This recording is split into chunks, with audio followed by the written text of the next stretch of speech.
Hi, welcome back everybody to Carl and Rick Talks Risk. Rick, you've already saluted, so you're good. Well, I double salute it. Double I saluted, want yeah. No, to let the left-handers of our group know that we appreciate them as well.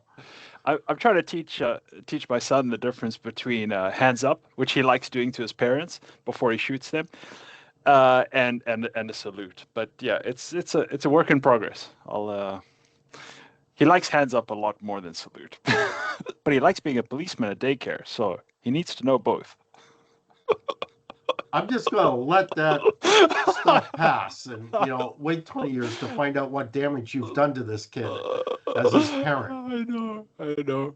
Well, Rick, I think it's best to jump into it. You've got a story for us, which you just relayed, and I know we're gonna have plenty to say on it, each of us. But maybe tell us your story. Yeah, real quick, I live on the east coast of Canada, as most people know. And yesterday we had a snowstorm. Now, as snowstorms go, it wasn't the most violent snowstorm we've had. In fact, far from it. But it made the roads incredibly greasy. It's one of those snowstorms where, although there's not a lot of snow, the highways are really icy, despite the best efforts of our works crew to keep them clean. So I'm going into work around a quarter after 6, and on the highway where the normal speed limit is 100, we're all going basically 50 to 60 kilometers. So it's a 4-lane highway with a concrete barrier in between the inbound lanes and the outbound lanes. And, obviously the inbound lanes are busier than the outbound lanes, although, again, not a lot of traffic because people are deciding to stay home. And also, it's early. I Yeah. go in early for a variety of reasons. And so, we're kind of going along 50, 60 kilometers an hour. And, there's the occasional person that will pass in the passing lane trying to go closer to the speed limit. And very quickly you see, oh, crap, this was not a good idea. Whoops. And they'll go back into, the right hand lane where there is a very definite groove in the road, and they'll crawl along at 50, 60 kilometers with the rest of us. Anyhow, I get closer and closer to the city, and then all of a sudden I see these headlights go, woo, and then poof, they smash, and it was a car going outbound. They smash into the concrete barrier. They go right up in the air. I see, a full underside of the car. So they obviously were not going 50 or 60 kilometers an hour. Yeah. And they came down with a thud. Now, people might criticize me for not stopping, but there was lots of other traffic there that stopped. And obviously, I couldn't see the ultimate outcome. I do know that they landed, 4 wheels down and were then spinning. I didn't see whether they got hit later, although I suspect that they did. But they stayed on the outbound lane, right? They didn't Yeah, they stayed cross. on the Okay. outbound lane because if they Okay. didn't, Yeah, I that'd be a problem. Yeah. Yeah. that would have been a personal problem for me. But of course, that's what the concrete, median was there for. Mm. And here's the thing: if you live in Atlantic Canada, you know about driving in snow. Hmm. You know that it's not prudent to try to drive the speed limit when the roads are like this. Yeah. You know this. This is a basic fact of life. It's in every driver training course, it's on every licensing test that we have. It's just common knowledge. Yeah. But obviously, this person did not understand. And this is what leads to what I call the knowing understanding gap.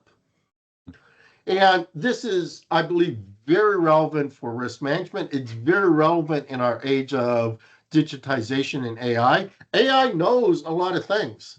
Hmm. AI understands nothing.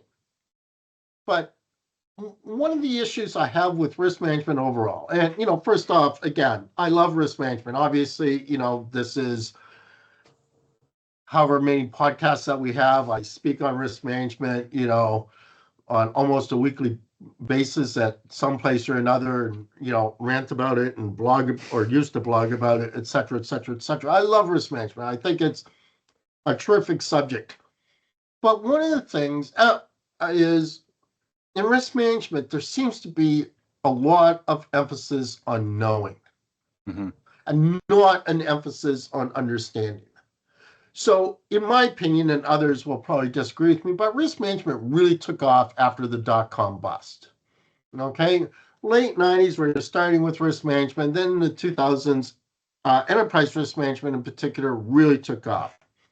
But here's the thing, with the exception of 2008, since the Asian crisis, dot-com was, a bust for, a fortnight or so, or a thing for a fortnight. But with the exception of 2008, we've been in la la land. So between the Asian crisis in the late 90s and 2008, we've known nothing but calm waters. Yeah. So, of course, we assume that we can still go the speed limit, even though the roads are super slippery and icy. Yeah.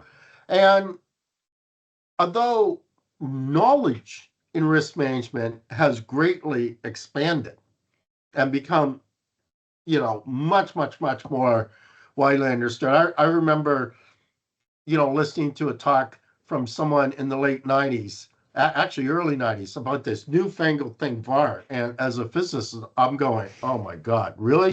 You think this is new? You think this is novel? This is groundbreaking? Like, where the hell you been for the last 20 years of, computer modeling and Monte Carlo simulation? Like, this is, that did not endear me to the risk department at Citibank. But anyhow, I digress. Knowledge of risk management has expanded, by orders of magnitude. Mm-hmm. Has understanding expanded?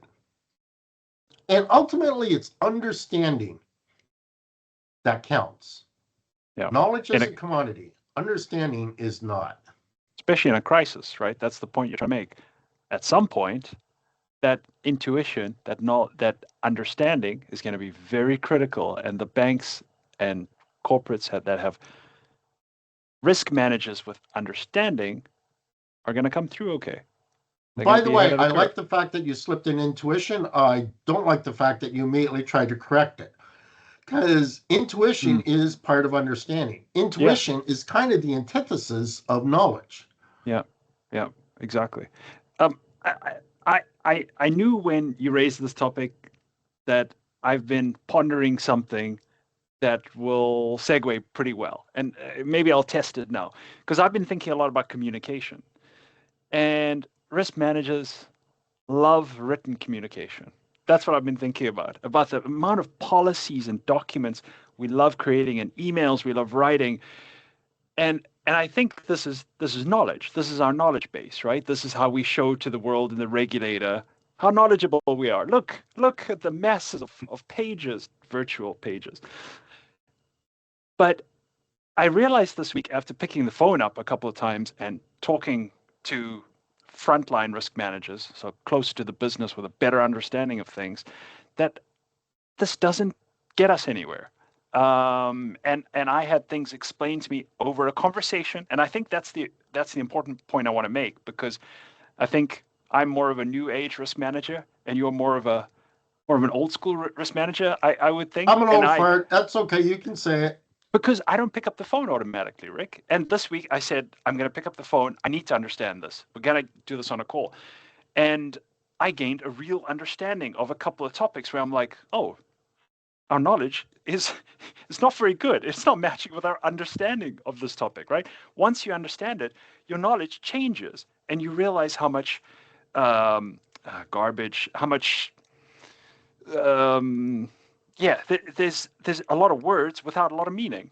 But once you have understanding, you go back and you think, well, we don't need 90% of that.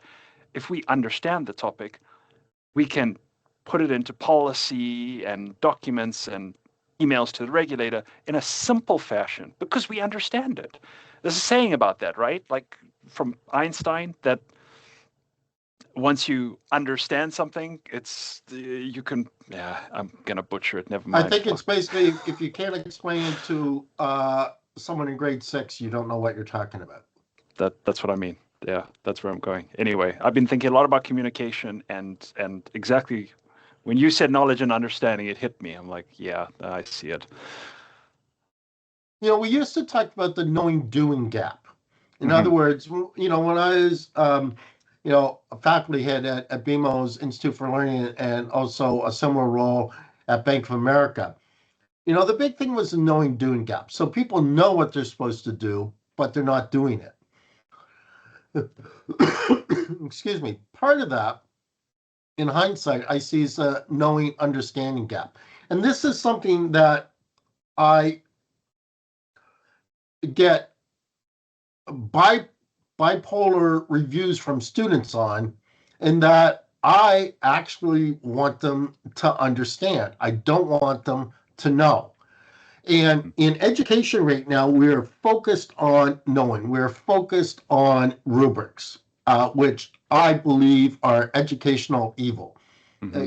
It's the devil it's the devil infiltrating themselves into the educational system.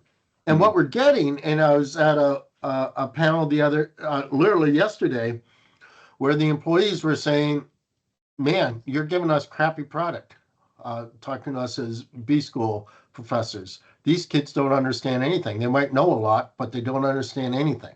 I'm Wow. paraphrasing what Okay. they said, but essentially that's what they said. You want to know something? They're right.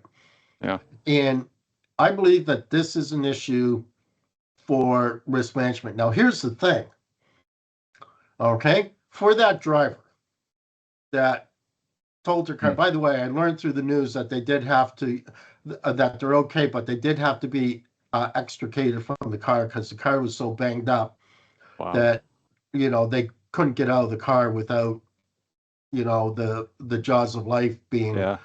basically the roof taken off the car uh, through those big hydraulic scissors that they use. Yeah. Um, Now, here's the thing. The next time there's similar conditions, will they understand? Or will they again try to go near the speed limit? If they Hmm. go near the speed limit, I'm sorry, you can't fix stupid. Hmm. Hmm. But I suggest that if they have any functioning brain cells whatsoever, that they will drive much more prudently. Yeah. Yeah. Yeah. Experience has likely taught them a And valuable so lesson. that's why you need old farts like me who've been through several crises, Yeah. okay, around. Yeah. Yes, we might not know everything. Hmm. Yes, we might not be up on the latest acronyms for some new risk technique. Hmm. Okay. Yeah. But the thing is we do understand a few things. Yeah. Yeah. And you're better at picking up the phone. I have to admit, I've got a couple of contacts that text me and then they wonder why it takes days for me to get back to them. Yeah. I'm sorry. I, Yeah. I don't recognize texts. Yeah. It's not Yeah. that I'm ignoring them. I, don't have my notification set.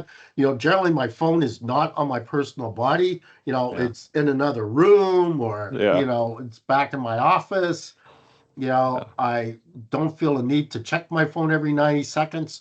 So if Yeah. the phone's ringing, I can hear it if it's in another room. And yes, I will answer it. But Yeah. if it's a text, and that little ding, I don't, I'm not going to hear that.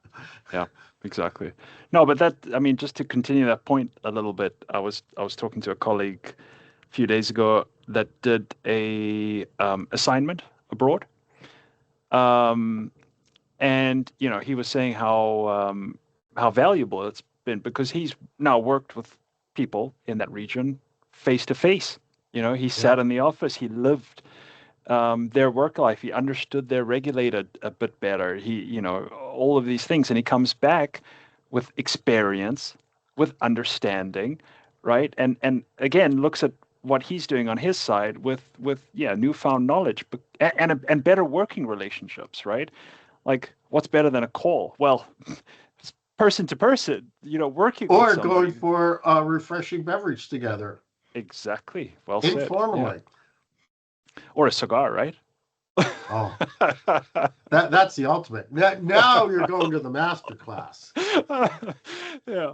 Well, Rick, I know we need to wrap up soon, but I one thought for a future podcast is to talk a little bit about job seekers again, because we've touched on that in the past. I know it's a favorite topic of both of us because we do deal with a lot of students and entry level risk managers. But I do think, what are they going through, right? Because fewer of them are finding traditional risk, white collar jobs. Period. And then you've really got to show something exceptional because there's so much AI written cover letters and resumes and I suspect interviews. I think I've mentioned it on this podcast before, but people use AI during the interview to answer questions. But the corporations are using AI They are. They're just for as the guilty. interviews. Their HR is, yeah, for sure. So, but I want to shake people, job seekers, because great, this is your opportunity, right? Good communication. You can really stand out. AI makes everybody vanilla in some way, you know. Oh, no kidding. Yeah, So absolutely. anyway, future topic. I know you've got to run, so do I. Hopefully the roads are clear, and have a good weekend, everybody. Have fun.